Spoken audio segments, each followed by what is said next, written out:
imwe muri programme yo kuzatangiza intambara gatatu y'isi yose yashinzwe hifashishijwe imyizerere y'abantu guhanganisha cyangwa kuryanisha abantu hifashishijwe amadini yabo. Turareba noneho iyobokamana nk'inkingi tura yo kwifashisha iyi ntambara turimo. Iyo ntambara turimo nko nabibabwiye yatangiye muri 2014. Intambwe 14 zigomba gukurikizwa. Intambwe ya mbere rero kugira ngo icyo gikorwa kibeho cy'intambara gatatu y'isi yose ni icya Hamas kugaba kuri Israel igitero. Intambwe ya kabiri Israel igomba kugaba igitero no gutangaza intambara izatuma igice cya Gaza gisenywa kigashyirwa ku butaka. Intambwe ya gatatu Hezbollah igomba kurwana umuhenerezo ifatanyije n'indi mitwe ya jihad y'abayisilamu bagatera ibisasu bya rutura muri Israel bafatanyije na Hamas. Ahangaho umwanditsi niho yagize ati ubwo rero icyo gihe isi gehenomu izaza ku isi. Gusenga everyday, gusenga buri munsi.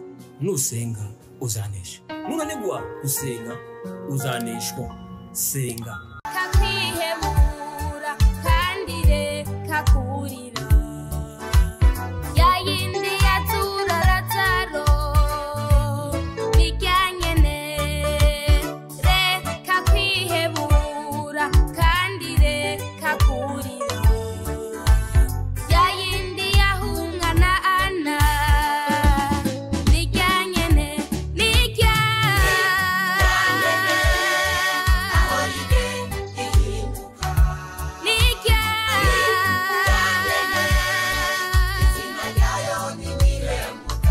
Gusuhuze inshuti ya gusenga everyday, nizere ko mumeze neza. Mu bisanzwe muri kumwe nanje Manakiza Edouard, abari mu Rwanda shalom, abari mu Burundi shalom, abari muri Afrika mwese mushobora kumva ikirundi, kinyarwanda n'ikinyabwisha shalom shalom. Turakunda ni gusenga buri munsi, ni gusenga everyday, nusenga uzanesha ko no gusenga uzaneshwa. Senga abantu bose bananiwe no gusenga, abantu bose baraneshejwe. Abari ku mugabane w'Uburayi shalom shalom, turakunda muri inshuti zacu. Abari ku mugabane wa Aziya shalom shalom, na muri inshuti zacu. Abari ku mugabane wa Amerika shalom shalom, muri inshuti zacu. Abari ku mugabane wa Oceania mukurikirana ibiganiro byacu turabasuhuje tubabwira ngo Imana ibaho umugisha.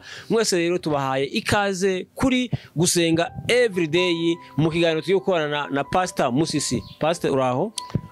Muraho neza. Amakuru yanyu? Turashima. Urugendo rugenze neza? Urugendo rwari rwiza, Imana ikoze ibikomeye tugeze hano. Ego. Turishimye natwe. Ego. Pastor mwatangira musuhuza abantu? Turabashuhuje mwese abakurikira gusenga everyday. Twiringiye ko muri amahoro kandi nta bisanganwa nk'amagambo. Birashoboka yuko aho muri umuntu ku giti cye cyangwa se abantu nk'itsinda bafite ibibazo, ariko mwihangane kandi mukomere. Imana arabakunda, abafite umugambi no agakiza kare kategura bari mu isi bose kugira ngo uwizera wese atarimbuka. So murakoze rero, Imana ibaho umugisha kandi twishimiye kuba turi kumwe namwe aka kanya. Pastor mwatangira musenga Imana? Okay, murakoze. Reka duhuze umutima dusenge.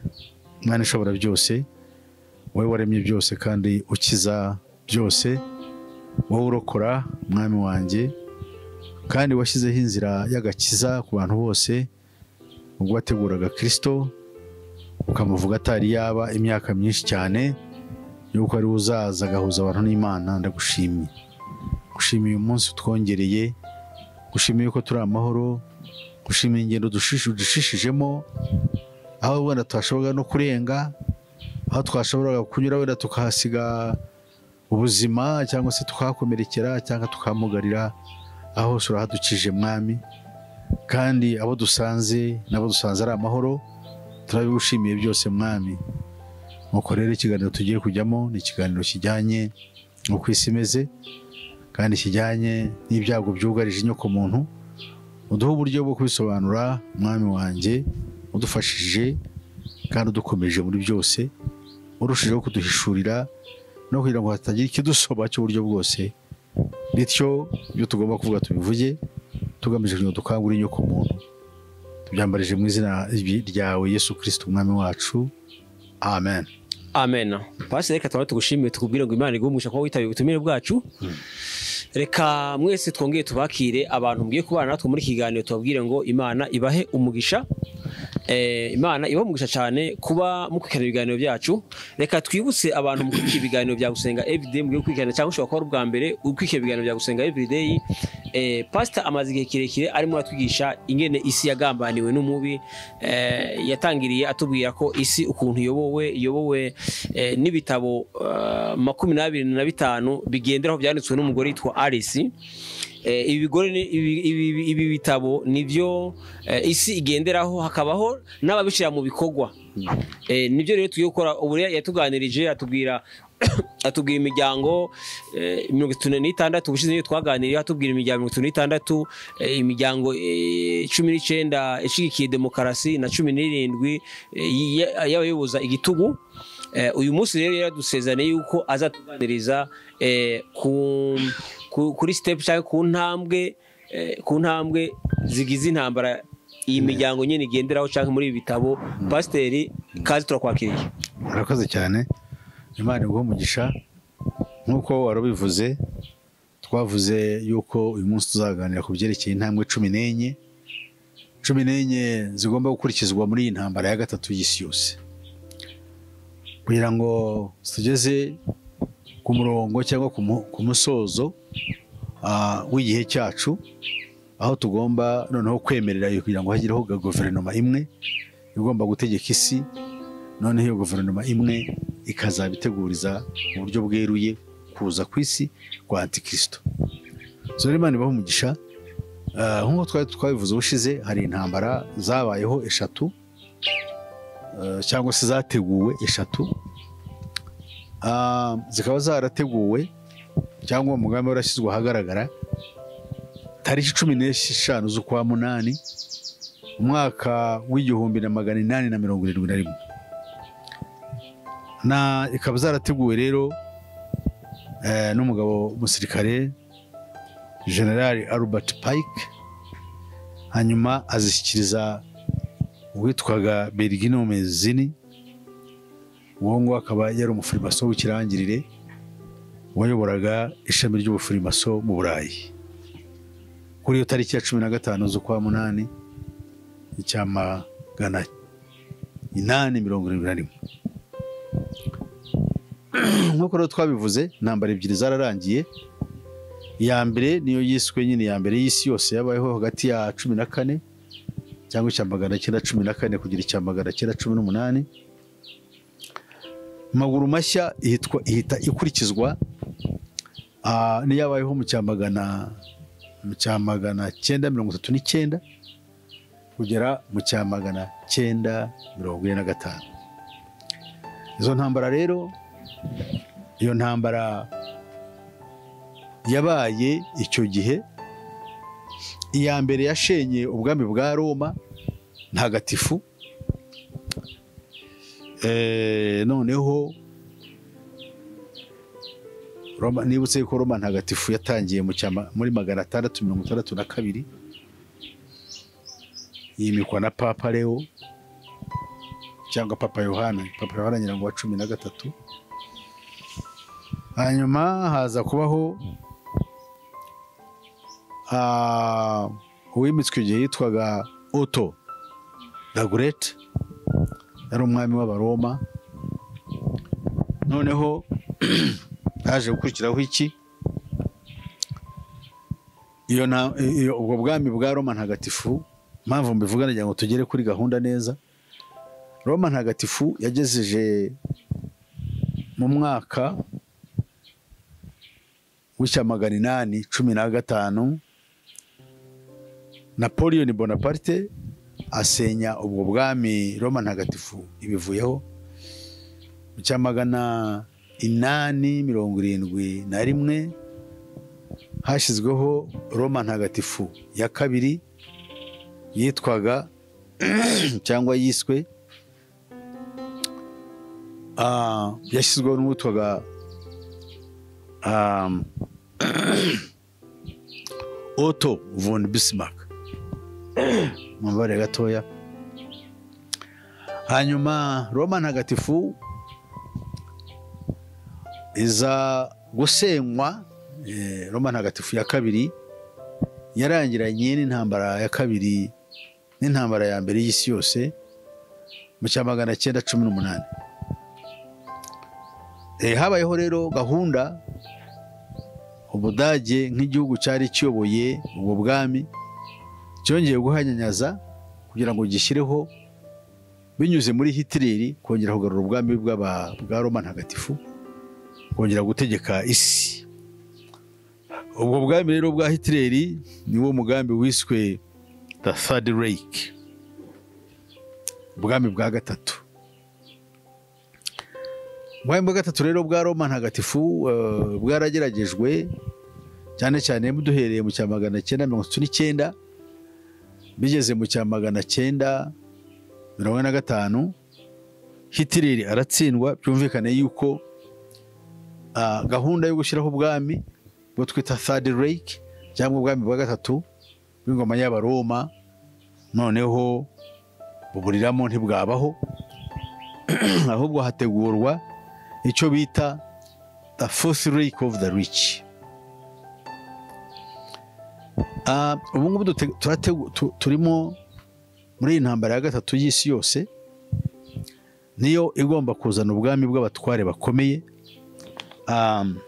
cyangwa bw'abatunzi bategeka isi, ariwo bwiswe the Fourth Reich of the Rich cyangwa ubwami bwa kane bwa Roma ntagatifu bw'abatunzi. Niba Roma ntagatifu ya Hitler ariyo twise Roma ntagatifu ya gatatu yarapfuye, iyi ngiyi Roma ntagatifu ya kane yo igomba kunyuramo. Niyo mpamvu igomba kugera ku nshingano zayo. Uwitwa cyangwa dukurikije igitabo cy'uwitwa John Robinson mu gitabo cye kiyise Proofs of a Conspiracy, kandi twifashishije amakuru dukura mu gitabo cyanditswe na Des Griffins cyitwa The Fourth Reich of the Rich, aho agaragariza umugambi w'uwitwaga Adam Johannes Weishaupt wo yise World Revolution. Hagomba gukorwa ibintu 7 bikurikira. Icya mbere, guhirika za leta zose zijyanye n'umurongo ubonereye abaturage. Icya kabiri, kwambura abatuye isi umutungo wabo bwite. Icya gatatu, gukuraho icyiswe umurage cyose. Icya kane, gusiba mu mitwe y'abantu bose umutima wo gukunda ibihugu bakomokamo. Icya gatanu, gukuraho iyobokamana nk'uko riteye ubu ryose. Icya gatandatu, gusenya akaremangingo inyokomuntu ishingiyeho ariko umuryango muto, no gukuraho gushyingiranwa k'umugabo n'umugore nk'uko byashyizweho n'Imana kandi nk'uko biri mu mico y'amoko yose y'abatuye isi. Icya karindwi, ibi byose bigomba gukurwaho bigasimbuzwa n'uburyo bushya inyoko muntu igomba gukurikira, icyo twita New World Order, kandi bigashyirwa mu bikorwa na leta nshya itegeka isi yose. Icyitonderwa rero, Loni cyangwa Loni nk'uko tuyizi nicyo gicucu cy'iyo leta cyangwa imbanzirizamushinga ya leta igomba gutegeka isi. Ibi bigomba kuzaba ku buryo bweruye byeguriwe mutware wabyo ari we Lusiferi. Ibi biraba mu gihe iyobokamana ryitiriwe Kristo ryajunjamishijwe uhereye mu kinyejana cya 18, ubwo ryizwagamo ibyo twita the religion of reason, aho umwuka w'Imana wasimbuwe n'ubwenge bwa muntu, ari byo filozofi yitwa rationalism. Rero so Imana ibaho umugisha. Rero reka turebe noneho uwo twumvise by'iyo ntambara hagati y'isi yose. Iyo ntambara y'isi yose yatangiye ryari? Ko tubonye yuko iya gatatu yitwa iya kabiri yarangiye mu cya 945. Iya kabiri y'isi yose yarangiye mu cya 900 nk'uko twari tubivuze 45. Uhereye ubwo rero habayeho umushinga watega imwe muri porogaramu yo kuzatangiza intambara gatatu y'isi yose. Imbuto zayo cyangwa imizi yayo yashinzwe muri iyo ntambara ya kabiri y'isi yose, ubwo abayahudi benshi bicwaga, bikaba ngombwa yuko imitima yabo irarikira cyangwa ihubangana cyane, abari basigaye bakifuza cyangwa bakemera icyo basabwaga cyo kugisubiza mu gihugu cya ba sekuruza, nubwo kuri bo bumvaga nta mpamvu ibyo ngibyo bigomba kuba. Iyo ntambara rero igeze hagati cyangwa se irangiye, iyo gahunda yarakomejwe hifashishijwe gahunda yo kuzayitangiza hifashishijwe imyizerere y'abantu, guhanganisha cyangwa kuryanisha abantu hifashishijwe amadini yabo. Ibyo ariko byagombaga kugira uko bitangira n'imbarutso zabyo, nanone zagombaga gushingira ku by'abantu uko twabibonye bapfa, by'abantu bapfa kuko batabyizera kimwe. Ni muri uru rwego rero twibwira ko bimaze kugenda bityo, abantu twese cyangwa abantu hafi ya bose batuye isi dufite ibyo tugenda dutandukaniraho. Ibyo ni ibisanzwe uko mubizi. Dufite amadini, dufite amoko, dufite ideology, politike cyangwa n'ibindi byose abantu batandukaniraho. Ibyo rero Satani abyubakamwo intambara rwose ku buryo tugomba kubipfa. Nta n'ikindi kintu kizana amakimbirane ku isi keretse ibyo. Ikiruta byose ariko sibyo yuko n'ubu ngubu hariho n'abantu kugenda bagenda bapfa ibyo batandukaniyeho nk'ibitsina n'urugero. Usanga abagore bafite ipfunwe cyangwa se bafite ishyaka ryo kugira ngo bigobotore ingoyi y'abagabo, cyangwa se abana barimo bararwanira uburenganzira bwabo kugira ngo bakubite hasi ababyeyi babo kuko nabo barakandamijwe, niko biba bivugwa.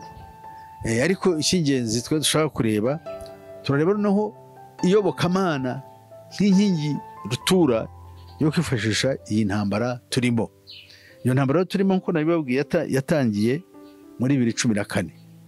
Muri 2014 iyo ntambara nibwo yatangiye binyuze mu mushinga wa Illuminati wo gutuma Uburusiya ubwo bwateraga Ukraine. Ubu twaba turi aho ngaho rero, iyo ntambara ikaba yaratangiye icyo gihe, ubu twaba twigeze kure. Iyi ntambara rero kugira ngo yinjire neza mu ntambara hari intambwe 14 zigomba gukurikizwa. Hari izo twabonye zamaze kuba, ariko hari n'izindi ziri imbere. Muri uku gutera igihugu cya muri gushoza iyi ntambara aho igeze, twamaze kubibona yuko hari igikorwa cyatangiye kandi kigomba kubaho. Intambwe ya mbere rero kugira ngo icyo gikorwa kibeho cy'intambara ya gatatu y'isi yose, kandi kikaba kinukije imbaraga zikomeye nyinshi cyane zihutirwa, ni icya Hamas kugaba kuri Israel igitero gikomeye maze kikica abantu benshi. Ibyo bikaba intandaro y'akaga gakomeye. Hanyuma rero reka turebe intambwe ya kabiri. Intambwe ya kabiri twumvise Hamas gutera Israel ikica abantu benshi. Ibi byarabaye tariki 7 z'ukwezi kwa 10 umwaka ndibure ko ari 2023, ubwo Hamas yateraga Israel. Intambwe ya kabiri, Israel igomba kugaba igitero no gutangaza intambara izatuma igice cya Gaza gisenywa kigashyirwa ku butaka, ndetse benshi mu byihebe cyangwa abateroriste ndetse n'abagore n'abana ba Palestine bagapfa bagashira. Ibyo byarabaye, yego ibyo byarabaye. Intambwe ya gatatu, Hezbollah igomba kurwana umuhenerezo ifatanyije n'indi mitwe ya jihadi y'abayisilamu, bagatera ibisasu bya rutura muri Israel bafatanyije na Hamas. Ese ibyo byarabaye? Isubizo ni ye, byarabaye kandi biracyakomeza. Hanyuma intambwe ya kane, Israel yagombaga gukora ni ukohereza iyo intambwe ya kane, kohereza ibitwaro ikagaba igitero gikomeye cyane kuri Hezbollah ndetse ikayisenya. Ibyo byarabaye, yego byarabaye. Hezbollah yarwanye intambara ikomeye y'umuhenerizo na Isirayeli mu minsi ishize, ariko birangira bisa nkaho bihagaze. Ariko Isirayeli hari icyo yarigejeje kuri Hezbollah gikomeye. Aha, intambwe tubonye ya kane, tugiye kureba noneho iya gatanu. Reba iya gatanu dushakishije.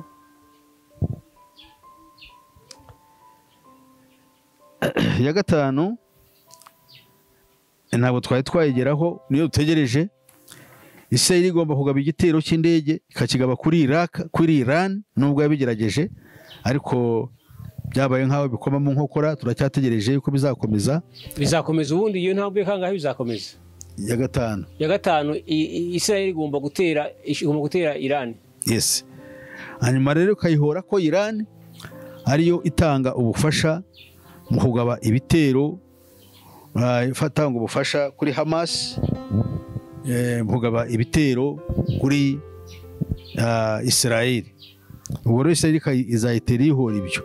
Ibi rero bikaba bijyanye cyangwa bikaba bishobora kunyuka cyangwa bigatezwa imbere n'akagambane gahari ubu ngubu ka Perezida Trump, ufite gahunda ikomeye kandi iteye urujijo yo gutegeka ko Abisirayeli, Abapalestine bose batura muri Gaza bagomba guhita bimurwa kitaraganya, bakajya gutuzwa mu bihugu nka Misiri na Yordani, kugira ngo igihugu cyabo bari batuyemo gishyirwemo jaride, abantu bajye baza baruhukire, cyane cyane b'abakire. Cyo rero nibitangira ibyo nibiramuka bibaye, ibyo ntibyari byaba, turabitegereje. Ari byo ntego ya gatandatu rero, cyangwa intambwe ya gatandatu. Iran izakubita Isirayeli iyiteje ingabo z'ikirere. Ibyo rero bizatuma Iran itangaza intambara yeruye kuri Isirayeli. Iyo ni intambwe ya gatandatu.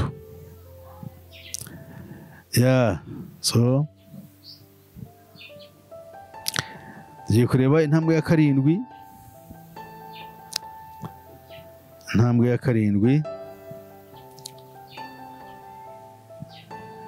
Intambwe ya karindwi, ibihugu by'Abarabu byose bizifatanya bitangize intambara ikomeye y'uburyo bwose, harimo n'iz'amabuye, barwanya Isirayeli.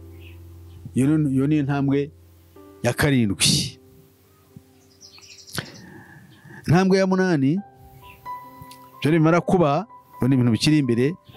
Amerika n'ubumwe bw'Uburayi ndetse n'Ubwongereza bizishyira hamwe kugira ngo bitabare muri wa mugambi wo kugira ngo bagende batabare Isirayeli. Ubwo ntibuzabana bwa buryo bwo gusenya Iran, ntibizaba bibonetse. Ubwo Iran, ibya Iran ubu nyine bizaba, ubwo ni etape turazireba uko zigenda zigira. Yego. Turubonye yuko Amerika, Uburayi, Ubwongereza, Australia, Canada n'Ubuhinde bizifatanya muri gahunda yo kugira ngo birwanye Isirayeli. Wese cyangwa birwanye Iran. Birwanye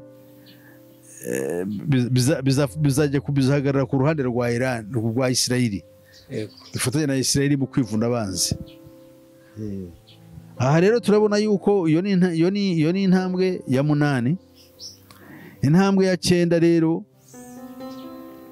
ibihugu by'Abarabu byose noneho hamwe n'amashuti yabo bizafatanya urugamba rukomeye, bifatanyije na Hamas na Hezbollah ndetse n'Abapalestinian ndetse n'Aba-Iran, bizagaba igitero kuri Isirayeli kugira ngo izimanganiye kongera kwibuka munsi y'ijuru. Iyo kizaba ari icyago gikomeye cyane. Bazabishobora? ibyo iyi niko byateganyijwe muri iyi ntambara. Iki outcome ntabwo tuyizi, ariko tuzi ko ibyo ari byo bigomba gukorwa. Kandi outcome bo irazwi, ba nyirayo bagiye kubitegura barabizi. Outcome ni ukuvuga ibizava muri iyi ntambara barabizi. Tugiye kureba rero intambwe ya 9. Intambwe ya 9: Uburusiya, Ubushinwa, Korea y'Amajyaruguru, Turukiya, Pakistan na Afghanistan nabyo bizahaguruka bifatanyije na Hezbollah na Hamas ndetse na Palestine byiyunge na Iran. Ibyo bishoza imvururu kuri urwo ruhande birwana na ziriya forces zindi. Urumva ubwo turimo twinjiye mu bihangange byose byo kwisi. Uko Uburusiya ku ruhande rumwe n'Ubushinwa bizaba bikomeye cyane kandi bizaba bifite imbaraga kubitaranya na Amerika rero biroroshije. 10. Intambwe ya 10: intambara muri Ukraine izaba nabi cyane icyo gihe. Uburusiya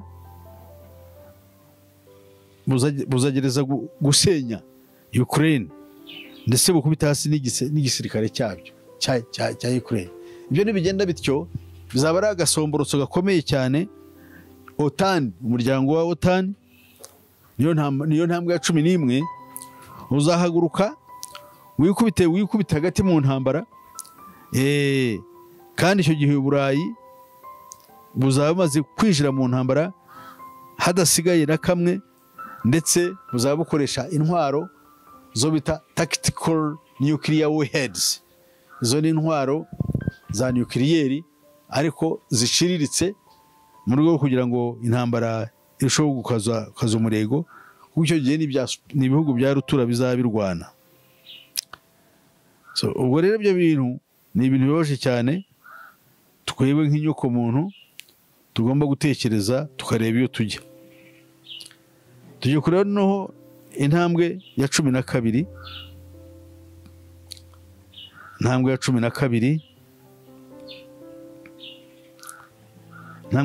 nayo irakomeye.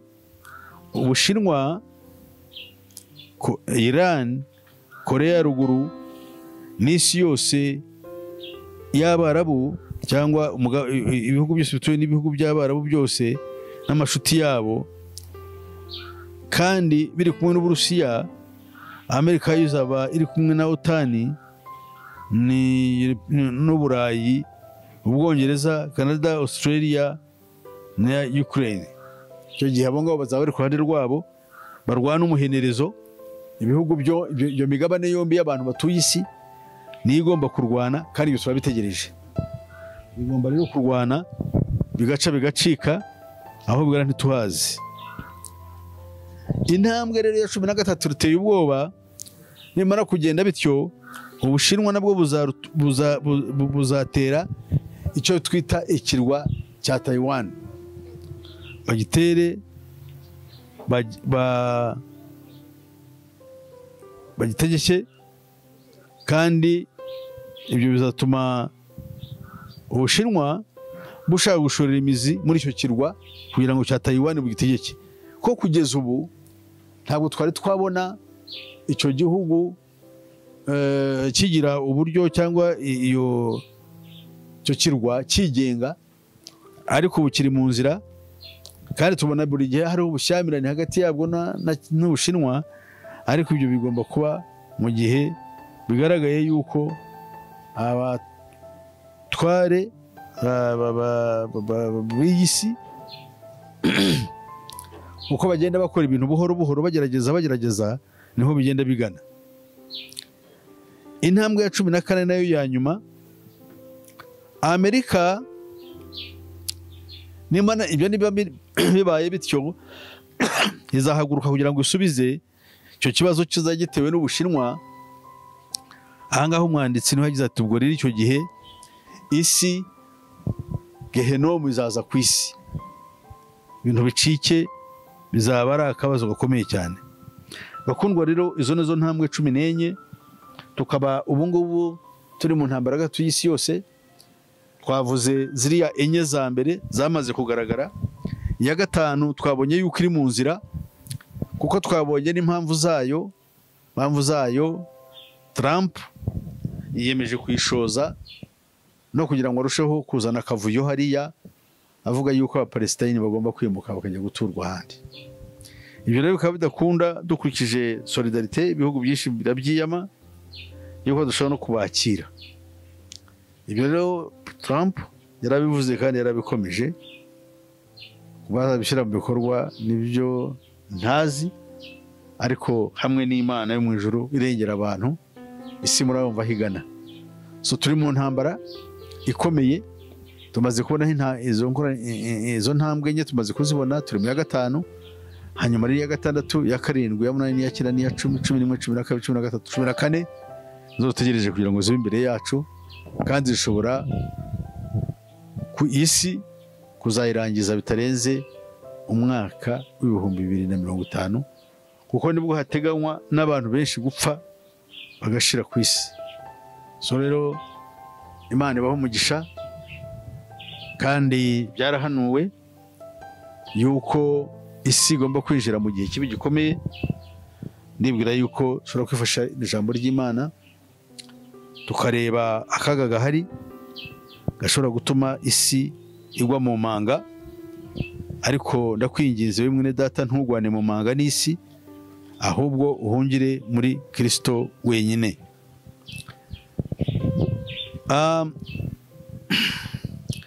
Yesu mu bimenyetso yavuze bikomeye, yavuze ikimenyetso